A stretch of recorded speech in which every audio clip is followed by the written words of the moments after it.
I had to come back. Let's talk about this Shannon Sharpe situation. I don't want to just really just focus just on him. Just the situation. The situation itself is that's basically all across the country. And the part I want to target is what you are witnessing is that's his childhood that's cursing his blessings. And what I mean by his childhood is cursing his blessings is if you go back and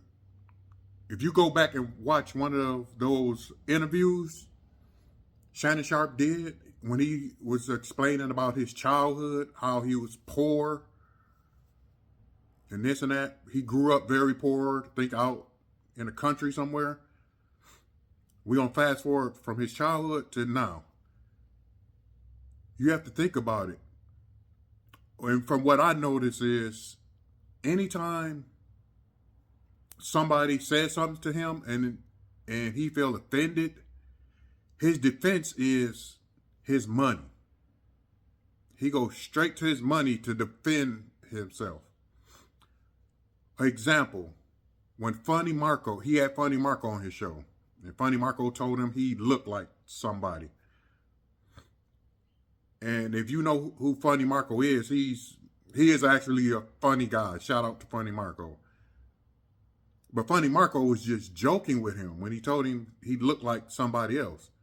Instead of Shannon Sharpe keeping it funny, he went straight into talking about his money and how it don't stop his money and it don't stop him getting women. That had nothing to do with what the joke was. But he's done that numerous occasions. But I say that to say that's childhood trauma right there. Every time he uses his money and other powers as a defense mechanism. That's what's cursing his blessings. His childhood trauma is cursing his blessings.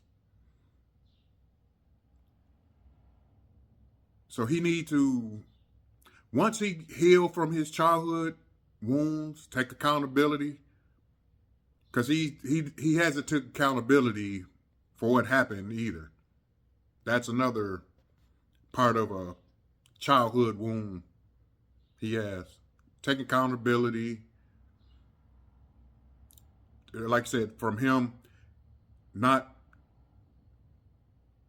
it's almost like it's almost like he's still not used to having fortune as long as he's had it.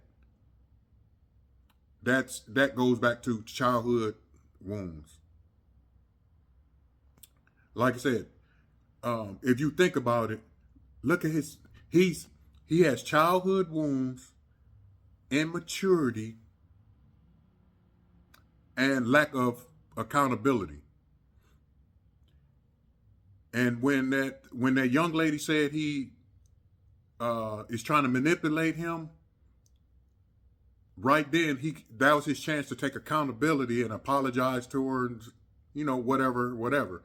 But instead of him taking accountability, he threatened her.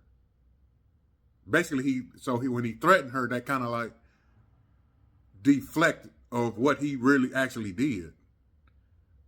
But like I said, I'm not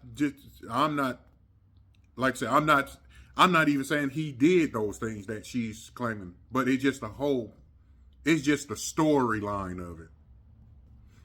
Like I said, that's probably a million cases a week that this is going on. And like I said, I think I said in a couple of videos back, we all gonna heal. Everybody got to heal. Everybody's gonna face their childhood wounds. Everybody's gonna take accountability for their life. Everybody gonna catch trauma and pay their karmic debt. Like I said a few videos back, everybody that have done wrong or participated in doing wrong is going to pay a karmic debt. And I can easily speak on that because every day I'm paying karmic debt or I'm healing a part of a childhood wound. So I see it. That's why I'm able to speak on it. Like I said,